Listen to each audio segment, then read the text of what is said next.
Yo, what's up, guys? We're back, and now we're gonna resume the video.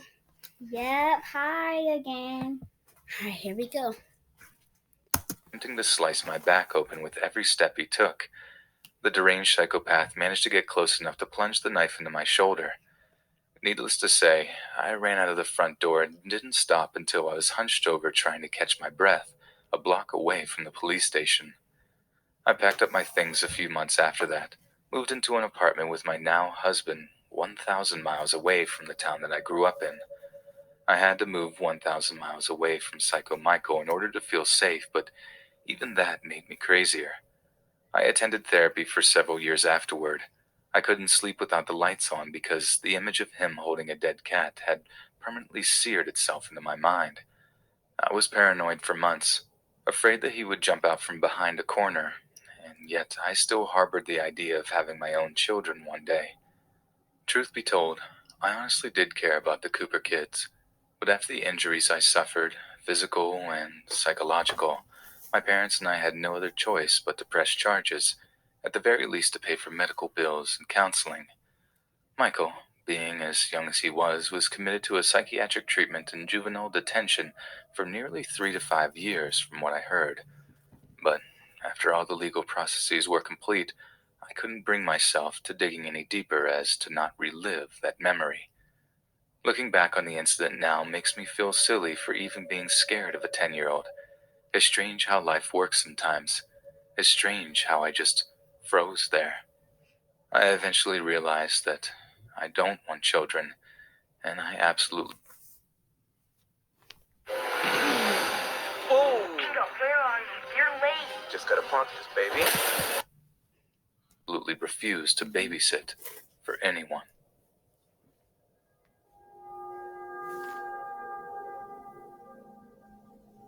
Wow. Babysitting wasn't the job that I had imagined having. Well, that was the first story. It was pretty creepy, I'll say. Way creepy. Yeah. I'll give that I'll give it a 7 out of 10. yeah, me too. I'll give it a 7 out of 10. Comment down below of what you rate that first story. Well, comment down below about all the stories. While I was a senior in high school, I was paid a decent rate by the hour for watching kids that only needed to have an adult around while their parents were out. I know exactly what you're thinking. Why would you willingly waste your time watching children when you could have been working retail or some other halfway decent job? Am I close? Well, as you can imagine, the majority of kids I've looked after were happy, normal children, but my sister's children, let me get to that. Here's a little background just to help you better understand why I don't foresee myself having children anytime soon, if ever. I'm a male and a social outcast at that. I was 16 when my mom told me that I'd be babysitting for my older sister. Naturally, I shrugged it off as it were no big deal because, what's the worst that could happen, right? My sister needed to go out of town on a What? business trip for 2 days, which then caused my mom to decide that I was the right candidate for the job. I learned very quickly that kids are hungry literally every 5 minutes, and they have no respect for the babysitter, and they are totally out of control without their parents around. That was a bummer. Kids are perceived as sweet, innocent, and all around pure, yet I have first-hand experience on just how truly creepy some kids can be. I have been around my nieces and nephews dozens of times before, so there wasn't any reason for me to think that they were a bit peculiar, aside from the fact that I walked in on Nat, short for Natalie, attempting to sacrifice her sister to the devil in order to bargain for immortality by shoving Lux's hand into a blender. Luckily, I was able to pry her away from the blender before she could turn it on. I had been watching them for less than 20 minutes when that incident occurred. Fast forward to this first afternoon, the kids were playing in the toy room, so I decided to watch television before doing my homework. I was in the middle of a funny movie when Mike cut the side of my neck with scissors. He drew a pentagram on the floor with ketchup, chanted something in a language that I didn't recognize, they probably made it up, and locked Jay in the basement. Tony was the good kid who explained Bro, what kind of kids know about paranormal activity? Like they're over here drawing circled stars on the ground. I don't even have a cross anywhere, so hopefully nothing possessed us through this screen. Explained that Mike was trying to summon a demon, someone that is close to the devil so that he could bargain Jay's soul for immortality. Mike angrily hissed at me when the plan didn't work. I swear to God, those freaking creepypastas they watch really don't help them. It was then that I learned that they had a crazy obsession with vampires. The need to be immortal and trying to draw blood from people is their way to fulfill the desire to be like the people in movies or books. These kids were actually trying to figure out ways that they could become immortal without having to stay so small for all of eternity. I thought that was a bit unhealthy. I still have no idea how the internet or horror movies, when their parents weren't looking, really activated this, but I'm honestly still scared of what could have happened. Nat was the eldest child. She was the bad influence on her siblings. She was the entire reason why everything went down on the second night. I was studying for a calculus test that I had the next day. The kids were supposed to be playing in the backyard, which was the mistake. All I really remember about studying is that I had been exhausted from chasing around those brats the night before because I ended up falling asleep at the kitchen table. I woke up sometime in the afternoon with my hands and feet tied to a metal pipe in the basement, while my deranged nieces and nephews stood over me with a weird look in their eyes. I struggled for. How do you not feel getting dragged all the way to a whole nother place and getting taped up and bandaged? You have anything to explain about that? Yeah, I do. That happened to me once when I was in my brother's room and I got picked up all the way to my room. Mm-hmm. Bro, I wonder what they're about to do to him, too. Guess we'll just For have a to good see. 10 minutes to free myself from that stupid rope as they chanted some weird language again. I assumed that they were really trying to sacrifice me, however, I was relieved when I saw one of the cats knock a candle off the windowsill. The carpet and lengthy silk curtains immediately caught fire, which caused the kids to untie me. We rushed out of the house and to safety just in time to watch the house burn, literally to the ground. I stood motionless for what seemed like hours before eventually the police were called by the neighbors. I called my mom to come get the kids before being questioned by police for over 3 hours. The detective that was interrogating me surely was about to arrest me, but the fire department later ruled that the fire was an accident. My sister angrily barged into my room once she arrived home and informed me that I was no longer allowed to babysit her kids again, and literally almost beat me senseless I if wouldn't it even want wasn't to for my babysit parents them. stopping her fury. I cried tears of joy at the news and never babysat again. I tried to explain the story to both the detectives and my family, though my nieces and nephews' stories all apparently corroborated against my own, and there was nothing I could do. Needless to say, I never visited their family again, both by being shunned and by choice. Natalie and the other kids all grew out of the vampire phase from what I heard once they hit junior high and acquired less creepy, less dangerous interests. I'm 28 years old now, incredibly far away from my family, married to the most amazing woman, yet I still refuse to think about having children. You never know what they're going to get into. I've had a lot of scary experiences. Well, that was the second story. Seemed like a part two of the first one, but. I'll give it a 1 out of 10. A 1 out of 10? It wasn't scary. Yeah, I know, I guess. I'll give it a 3 out of 10.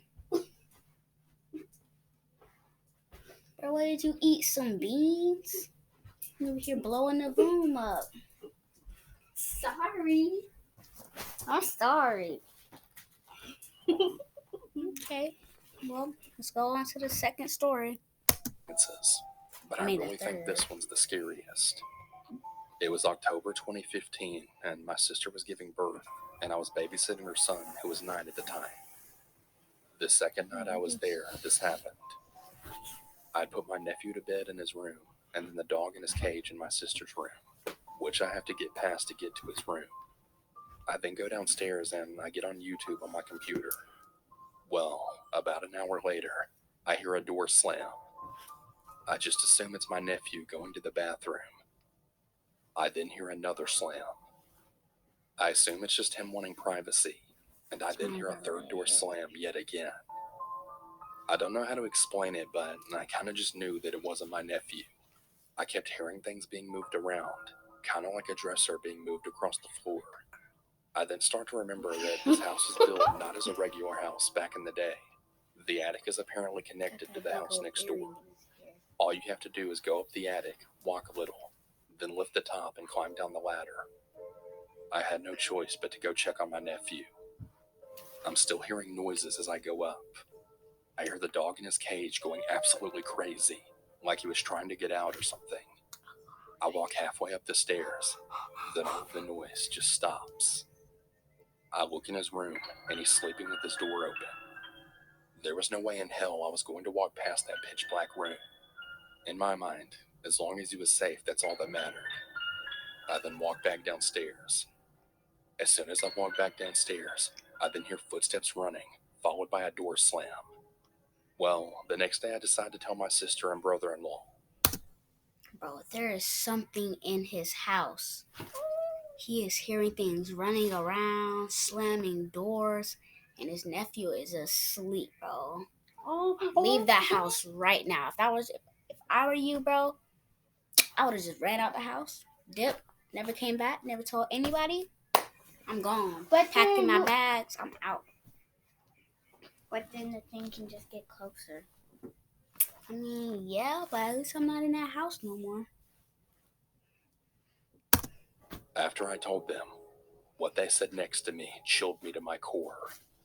Without any concern in the world, they went on to tell me that it was the spirit of our dead neighbor. Now, you're probably thinking, why didn't I just call the cops already? Well, I wasn't really thinking straight at the time. I was just way too scared, and I guess now it's a good thing that I didn't. A few weeks later, my mom had told my oldest niece, who was 16 at the time. She said that whenever she was in there, she always felt the feeling of being watched. To this day, I still don't know if I believe it was a ghost, or maybe an actual living intruder. All I know. So it was the death of their neighbor. Oh wow! So their neighbor is in that house, and he's a ghost, a spirit. Know is that I for sure wasn't alone that night, besides my nephew and I.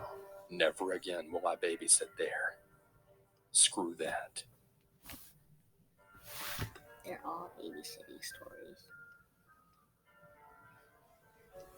I think I was only 13 years old. Well, that was the third story, guys. And yes, all of these are babysitting stories. So I will give it a 4 out of 10. I'll give it a 6.5 out of 10.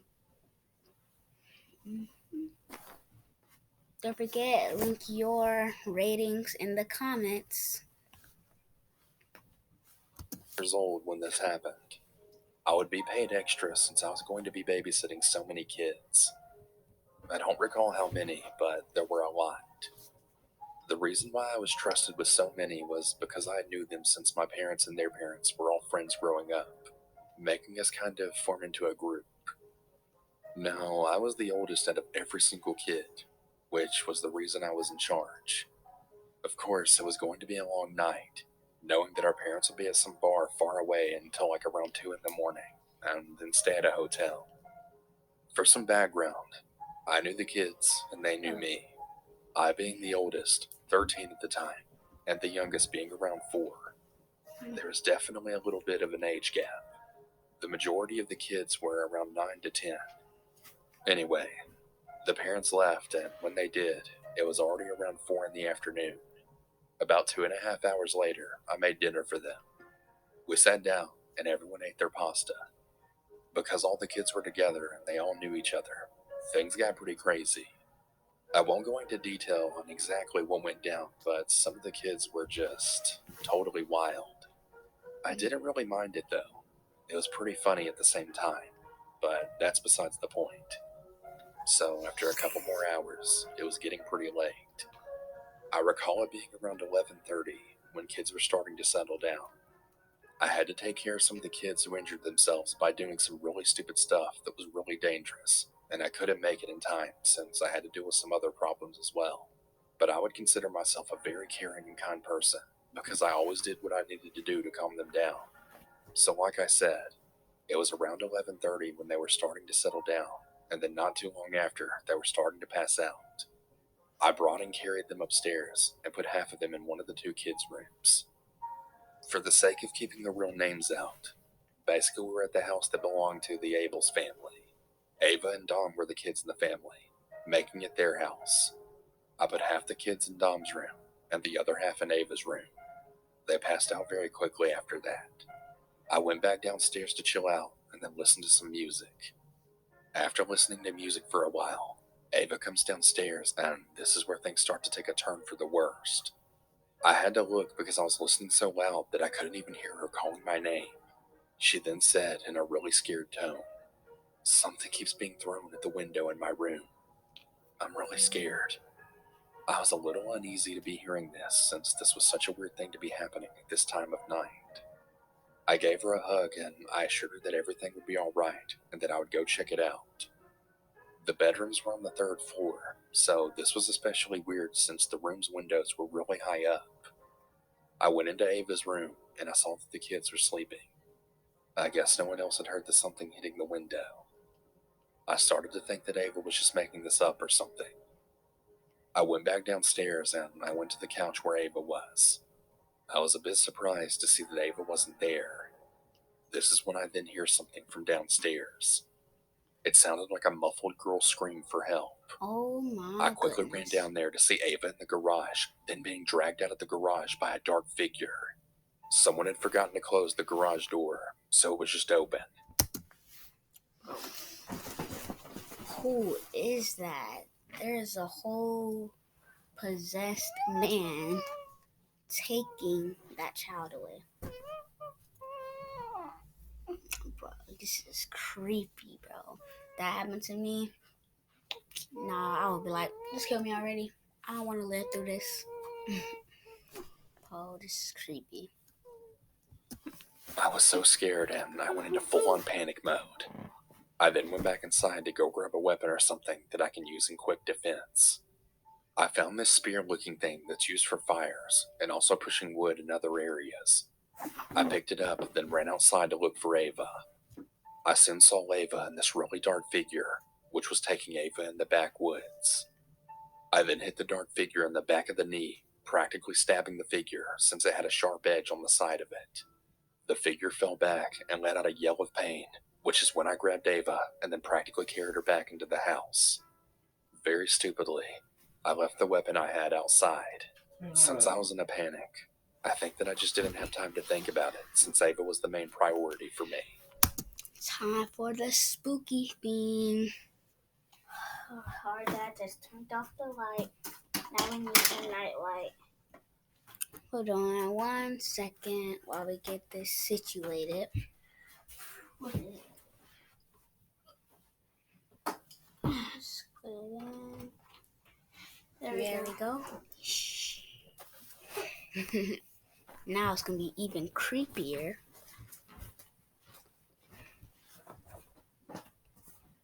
It'll be like that guy from the YouTube video.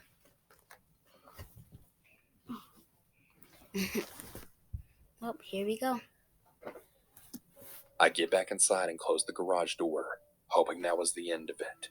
I decided not to call the cops because I get really nervous when it comes to cops, so I just wanted to avoid that. I ran upstairs, but tried not to make too much noise to see if any of the kids were awake due to hearing the commotion from outside. There were only about 2 kids who were awake, and they asked what was happening. I told them to just fall back asleep and that there was a situation that happened. They really wanted to know what, but I just told them I'll tell them in the morning. I really don't blame them. I think I would also want to know what was happening. especially Wow. Oh! Bingo, where are you? You're late. Just gotta pawn this, baby. after all that commotion. So anyway, I go back downstairs on the couch where Ava thankfully was this time, and she falls asleep with the comfort of me there the whole time. Fast forward to the morning. It's a I would not be able to fall asleep after that. She got snatched. He was probably about to kill her. And she just go straight in the house, fall right asleep. Couldn't be me. It's around 7:30, and I can hear some commotion from upstairs. The kids were up and playing. Ava had woke me up, and she was really happy to see me there. I think I really made her feel safe. After that night, me and Ava's connection was a little bit different from before. As the story is becoming better, the final spook is yet to come, so get ready. I walked downstairs to see if anything had been stolen. I checked, and I didn't really see anything out of the ordinary. Well, nothing out of the ordinary, except for one thing. There happened to be a paper that was in the garage. It was taped to the sliding door, and I think that's why I paid attention to it. I started to read it, and it said one word: revenge. I was really scared reading this because how the hell could someone have put this here? Then reality hit me that someone had to have come inside after the garage door had been closed, which is when I thought we were safe. I haven't shared this story with Ava because I don't want her to feel scared or threatened more than she probably already does. I do still have a few questions left unanswered though. Who did this? Why did they target this house specifically? And last but not least, did the intruder purposely try and take Ava out of everyone there? Why did he want her specifically? I know I'll probably never have my answers to these questions, but it's absolutely chilling to think about. Wow. I need those questions to be answered. That was creepy. I am rating that a 9 out of 10. I am rating that 1,000 out of 1,000. Mm-hmm. It was I feel spooky. like each of these stories are getting scarier and scarier. You thought those first few, y'all thought those first few stories were scary. Well, keep on watching because it's gonna get even creepier.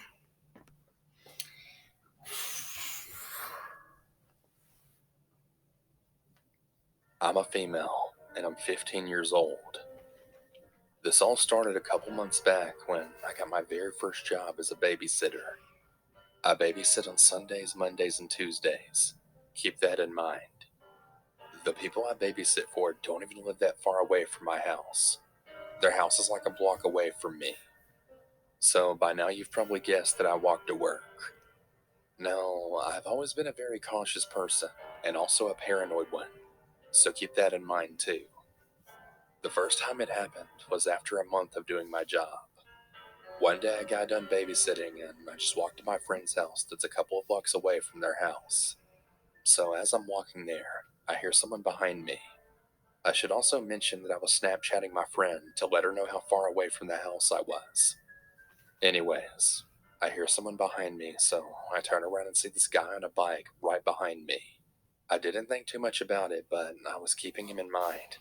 I don't pay much attention.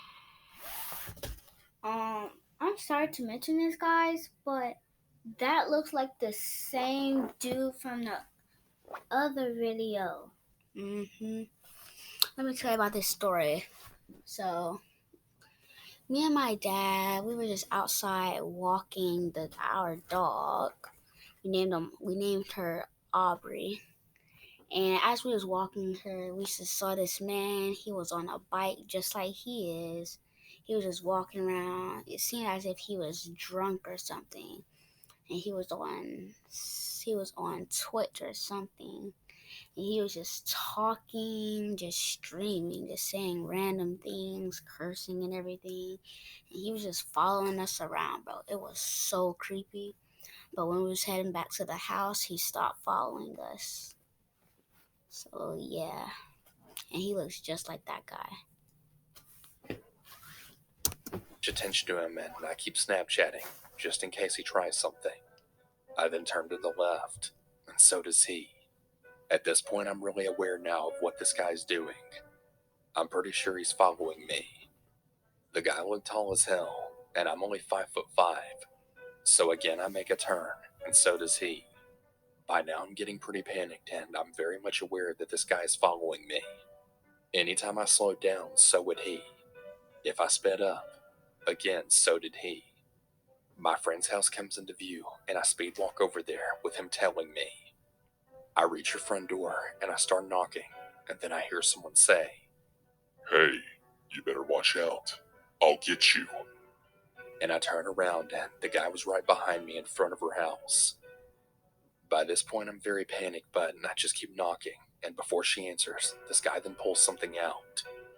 At first, I didn't know what it was until I looked a little closer, and you guessed it. The guy literally pulled out his penis. Right as he does that, I pull my phone up and I catch him in the act, and my friend then opens the door. She lets me inside and she asks me why I'm shaking. Bro, what? This man just walks her around, tells him, "Be careful, I'm gonna get you." And then she looks at him. This man just pulls his pants down. Like, I think he's one of those nasty kidnappers. bro, this man is drunk, bro. He is on something for real, for real. Whatever he on, I want it. Me too. Let's just see what happens. I then She show also her the took a video picture, and she too. tries calming me down. Fast forward a week later as I'm walking to my job and I see him yet again. Oh, My heart instantly drops and I just speed walk to the lady's house which I work for. He didn't really say anything. It was more like he was just watching me this time. This happened every single time that I would walk to work. But he wouldn't try anything because it would be daytime, and most of the time someone was around. That all changed when they asked me to babysit their daughter at 10 p.m. I wasn't really going to walk to work alone, so I asked the lady if she'd come pick me up instead. She did, and of course nothing happened. We then started doing that until I was calm enough to walk by myself to work.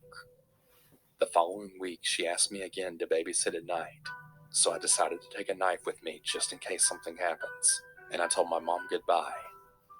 I walked out in the really dark street, and the lights in that area weren't really good, which is why I was so scared to walk there in the first place.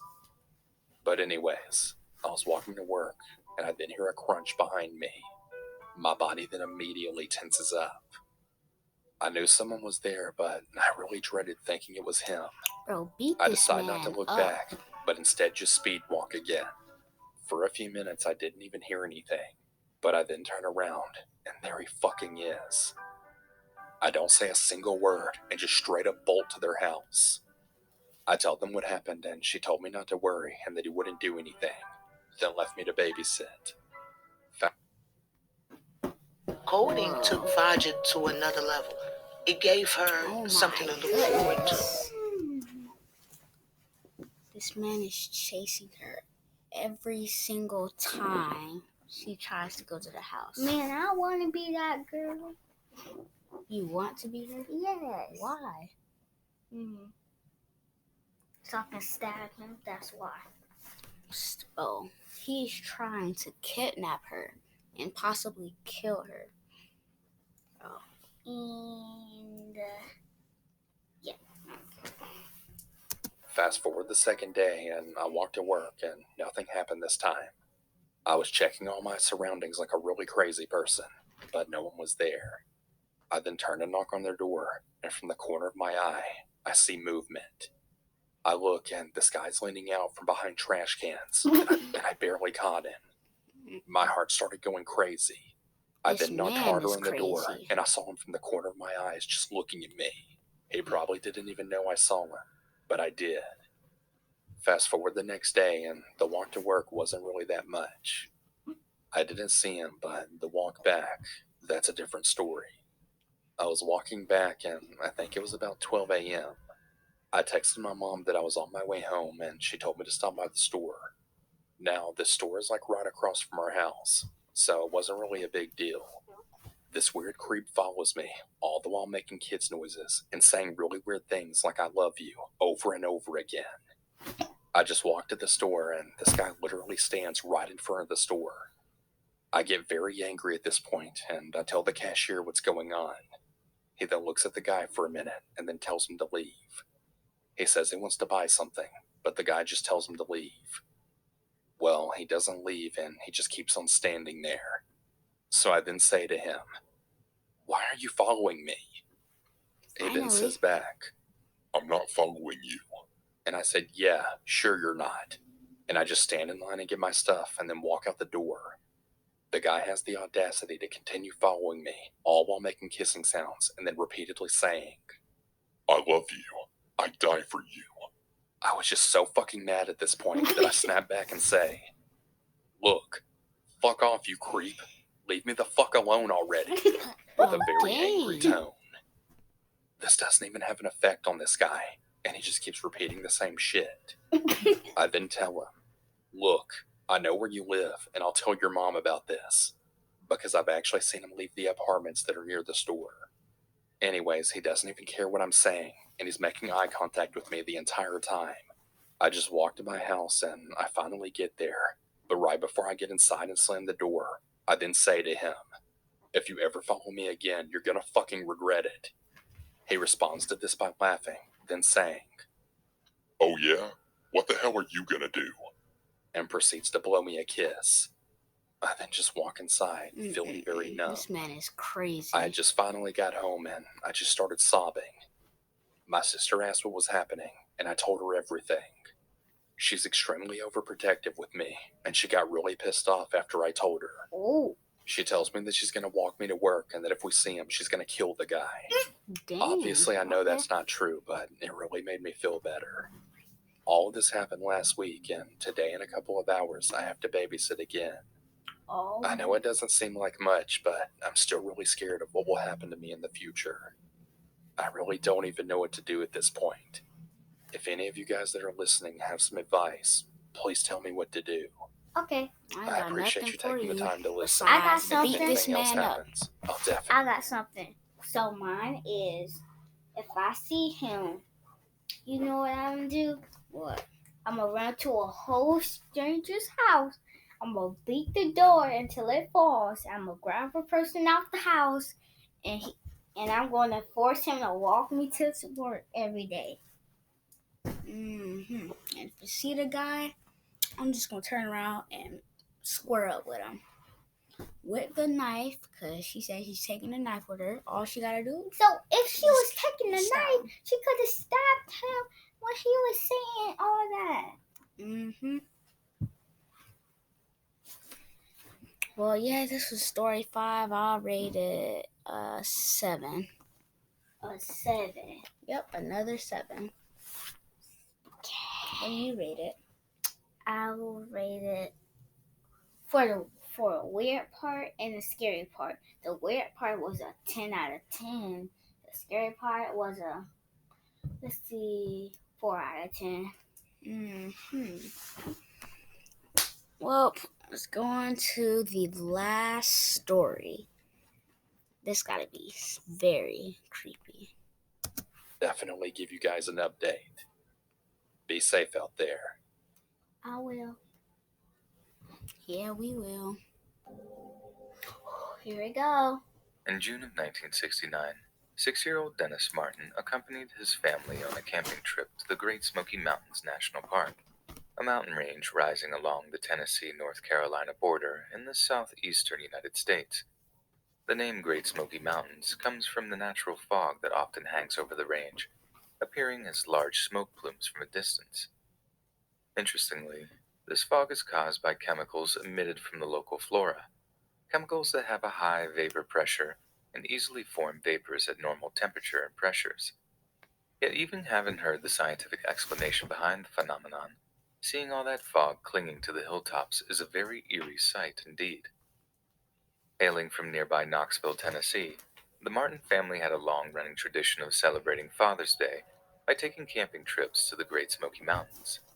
And 1969 would mark young Dennis's first trip into the woods, in the company of his father, older brother, and Grandpa. The group drove out to Cades Cove, an isolated valley located in the Tennessee section of the park, then hiked out towards Russell Field, where they set up camping and began preparing for their first night under the stars. The following morning, they set off for a place known as Spencefield, a picturesque highland meadow and popular camping spot, which was bisected by the rolling hills and jagged mountain peaks of the Appalachian Trail. When the group arrived at Spencefield, Dennis and his older brother set off to explore the campsite, and reportedly talked to many of the other campers who had pitched their tents nearby. Whoa! Peter, where are you? You're late. Just gotta Okay, park so they're this baby. going camping. Bro, anytime someone's going camping, something goes wrong. It's either someone get lost and they come back acting all weird and stuff. Everything happens when you go camping. Like you could get ate up and anything. Anything Hey, could happen. Yeah, by like bears and wolves and stuff. Oh, here we go. Nearby. This is how they got talking to a ragtag group made up of other campers' children who made fast friends with the Martin boys. Dennis' father was pleased to see his son getting along so well with the other kids, and having his sons occupied meant the adults could get on with the important task of assembling their four-man tent. Once the task was completed, Dennis was still playing with a group of other kids, and his father says he watched as the group gleefully took up hiding positions from which to playfully ambush a group of approaching adults. When the grown-ups entered the kids' make-believe kill zone, they all jumped out, growling and roaring like wild animals as they set upon their laughing parents. All but one. All but little Dennis. His father watched with growing concern as the seconds ticked by, and Dennis had yet to emerge from his hiding spot. Eventually, he couldn't bear it anymore, and after rising from his camping chair, Dennis's father marched off to spot where he had last seen his 6-year-old son and began calling out his name. But what started out as stern, fatherly commands soon degenerated into terrified pleas, and as he continued to call out in desperation, the other families began to realize that something was terribly wrong. Once Dennis's grandpa knew he was missing, he set the group into action, sending one group 2 miles up the Appalachian Trail with his son, while he led another group back towards the Cades Cove Ranger Station, arriving there around 8:30 p.m. that night. Thus began an extensive, well-publicized search and rescue operation, in which National Park Service personnel was supplemented by National Guard soldiers, and even a unit of Green Berets. At the peak of the search operation, more than 1,400 people were operating in the few square miles around Spencefield, but not a single one found anything that could lead them to the missing boy. However, in the aftermath of the operation, the search efforts drew a great deal of criticism from search and rescue experts far and wide, who said the large number of personnel involved potentially obscuring tracks in ground that was already difficult to track over due to heavy rain. Shockingly, a shoe print belonging to that of a child was actually found at one point, but the track was dismissed as belonging to one of the Boy Scouts that was helping with the search. Later, however, investigators kicked themselves when they found that the tracks were determined to have come from a child who was missing one shoe, which disappeared on the banks of a stream. Some suggesting it was possible that the tracks belonged to Martin, and this theory was supported when a discarded child-sized shoe and sock were found just 3 days later. How does your whole foot and ankle come off? No, maybe he got attacked and it took his foot off. How do you take somebody's foot off with your hand? Unless you How do you take somebody's foot off with your hand? got animal probably ripped it off. Because animals just bite your whole leg off. Like a shark. Or they just put that foot right there to show that it's footprints, and that shoe is right there because the child just left that right there. I don't know. Gotta finish this and see. Although search and rescue personnel continued their search for more than 2 weeks, scouring the hillsides night and day in continual shifts, Might be socks. no further clues to Martin's whereabouts were ever found. The Martin family was so understandably desperate for answers that they offered a $5,000 reward for any information that would reunite them with their beloved Dennis. This got the attention of a handful of so-called psychics, who some might argue sought to exploit the Martin family's grief, and maybe cashing in if they guessed the right area of the Smokies to search. Surprisingly, none of these psychics ever proved to be of any help. Many years later, in 1985, a man who had apparently been illegally collecting American ginseng in the park claimed to have come across the skeletal remains of a child while exploring the woods. The man said he should have reported the find, but was terrified of being prosecuted for his prohibited herbal hobby. Not only that, but he was also unable to point investigators in the direction of the site he'd found the bones in the first place. There have been many theories that have attempted to explain what happened to young Dennis Martin that day. Most detectives, both amateur and professional, believe that Dennis became disoriented whilst looking for a hiding place, maybe even forgetting his way back to camp when he emerged from it. Either way, Dennis then strayed further from the camp and could easily have fallen down one of the many steep slopes and ravines that dotted the area surrounding Spencefield. However, Dennis was wearing a bright red t-shirt when he went missing, not something that would be easy for search and rescue teams to miss. Dennis would have to be completely covered in foliage to remain undetected with that color of shirt, and despite it being feasible due to his small size, the likelihood of that is extremely low. Others are quick to remind us of the presence of black bears in the area, as well as copperhead vipers and feral pigs, all of which would have posed a considerable threat to 6-year-old Martin. See, Park so rangers maybe told he got ate investigating up. police that an underweight bear had been caught in a boar trap in the Spencefield area just 2 weeks earlier. Although the bear was released safely, the incident suggested that it may have been struggling to find enough food, prompting to turn to a less familiar source of food. Yet, however tragic and brutal the aforementioned theories are, Dennis's father believes something considerably more sinister. Based on the eyewitness account of one Harold Key, who says he heard a loud scream on the very same afternoon that Dennis disappeared, Dennis's dad firmly believed that his son was kidnapped by an opportunistic predator. Shortly after he heard the scream, Harold Key claimed to have seen a disheveled, bearded man with wild, unkempt hair fleeing through the wood. Is this guy gonna do something? He just getting dragged by his shirt. Well, that's the thing that he think is happening. So all these things that's been happening so far, that's what people think is happening to the child. But no one truly knows what happened to him. He's dead. That's what I know. Yeah, I think he's dead. I don't know where he went. Like, is he gonna come back or what? Nope. Guess we'll see. Woods in an apparent bid to remain undetected by the nearby campers. Harold's family went on to explain that they saw a flash of red on the figure's shoulders, which some believe was actually Dennis himself, slung over the shoulder of this mysterious figure as they carried him away. Harold later speculated that the man may have been a moonshiner, explaining his reluctance to be seen. Despite the report, FBI investigators ultimately dismissed it, saying that as much as Harold meant well, his account was frankly unreliable as his timeline of events were off. But one retired park ranger lamented the failure to properly follow up either the footprints or the sighting of the rough-looking man, arguing that as the location of the sighting was downhill from where Dennis disappeared, it was possible to cover that distance in the time frame, even carrying a child, but that the individual in question would have some impressive strength, stealth, and endurance.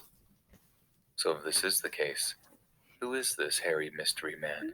This bearded vagrant who is apparently capable of such an impressive physical feat, even if it was in the context of the despicable abduction of a child. Given the lack of investigation into his sighting or his tracks, it seems we might never know. But even if we did get to the bottom of the mystery of a man living in the Appalachian Mountains with a penchant for kidnapping children, I don't think the answers would bring us any solace.